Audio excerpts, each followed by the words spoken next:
আমাদের সড়ক এবং রাস্তা বন্যায় ভেসে রাস্তা তলিয়ে গেছে।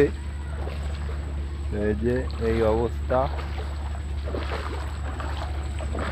এই যে বাড়িঘর তলিয়ে গেছে, খুবই করুণ অবস্থা। সামনে আমাদের বন্ধু রফি মাহাতো ভাই হাঁটতেছে আস্তে আস্তে।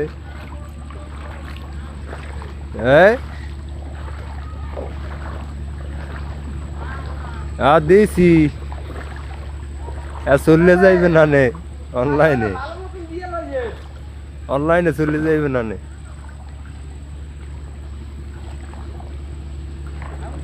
বরিশালের করুণ অবস্থা। হ্যাঁ, ফেসবুকে না, ইউটিউবে, ইউটিউবে যাইতেছে লাইভে, লাইভে যাইতেছে লাইভে। আমাদের আর্থিক সাহায্য চাই, আমাদের এলাকা সব তলাই গেছে। হ্যাঁ হ্যাঁ, বুঝলো, আমাদের এলাকা বাড়ি ঘর সব তলাই গেছে, মুরগি সমস্যা বেড়ে গেছে, মানুষ চুলোর ভিতরে পানি ঢুকছে, রান্না বান্না কত সমস্যা হইতেছে। হুম, কি ঠিক করে ও কি করবে।